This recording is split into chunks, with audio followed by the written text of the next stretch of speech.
Hello hi అండి. శిశు with కిష్ YouTube ఛానల్కి ఈరోజు వచ్చేసండి వేములవాడలోని శ్రీ రాజరాజేశ్వరి స్వామి ఆలయానికి అయితే వచ్చేసామండి. చాలా పవర్ఫుల్ దేవుడు అండి వేములవాడ. ఇక్కడ అయితేనండి మేము ఏ టైంకి వచ్చామనుకుంటున్నారా, 3:30కి అయితేనండి వచ్చేసామండి. ఎందుకంటారా, 3:30 వరకు నుంచే లైన్లో నుంచోవాలటండి. మార్నింగ్ 5 వరకునేనంటండి మనకి లింగ దర్శనం అండి. మన స్వామివారికి అభిషేకం చేయించుకునేదండి.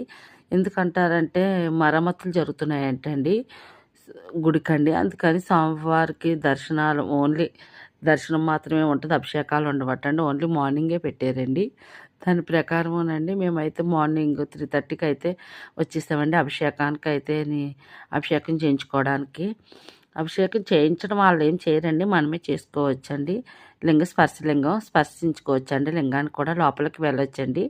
లింగానికి మనం అభిషేకం అయితే మనమే వాటర్, పాలు, పంచామృతం అది మన చేతులతో మనమే వేసుకుని లింగాన్ని అయితే స్పర్శించవచ్చండి.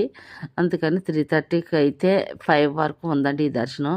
నెక్స్ట్ అయితే లేదండి. లైన్ అండి బయట నుంచి ఉంటుందండి. లైన్ బయట నుంచి పెట్టుకోవచ్చండి.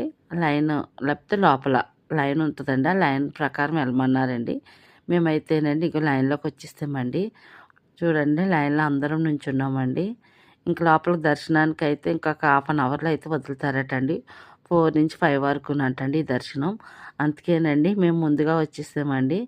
ఇంక స్వామివారిని అయితే దర్శించుకుందామని టెంపుల్లోకి చాలా జనం వచ్చేసారండి. ఎందుకంటే ఎక్కువ లోకల్ వాళ్ళే ఎక్కువ ఉన్నారండి దర్శనానికి, బయట వాళ్ళకంటేనే. ఇంకా లోపల దర్శనానికి అయితేనండి ఇంకా వదులుతారండి మమ్మల్ని. మేము ఇంక లోపలికి వెళ్ళాకనండి మనం పట్టుకెళ్ళిన కొబ్బరి వాటర్ కానీ, పంచామృతం కాదని పాలే కానివ్వండి, బిల్వపత్రాలు ఇవన్నీ కూడా మన చేతులతోటే వేసుకుని స్వామివారిని అయితే దర్శించుకున్నామండి. ఎలా అవుతుందో ఏటనుకున్నామండి. చాలా భయం వేసిందండి. 1 అవర్ మాకు దర్శనం కలిగినిస్తాడా లేదా స్వామివారు అనుకున్నామండి.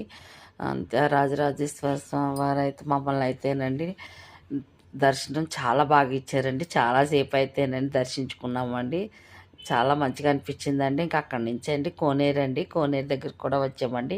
కోనేరులో నీరు చూడండి ఎంత అందంగా ఉందో. కోనేరు చాలా అందంగా ఉంది. చాలామంది కోనేరు దగ్గర కొత్తగా పెళ్ళైన వాళ్ళు వీళ్ళందరూ కూడా పూజలు అయితే చేయించుకుంటున్నారండి. పొంతులు నెట్టుకునండి. ఇంకా దానాలు, దీపదానం, ఇచ్చేవాళ్ళు దీపదానం అన్నీ అయితే చేసుకుంటున్నారండి. ఇంకా మేము అక్కడ కోనేరులోని దండం పెట్టేసుకునండి అక్కడి నుంచి వచ్చేసండి 365 ఒత్తులు అయితేనండి ఆవునైతే అయితే వెలిగించుకున్నామండి. చాలా బాగా జరిగిందండి దర్శనం. ఎలా జరుగుతుంది ఏటనుకుని చాలా బాగా జరిపించాడండి ఆ స్వామివారు.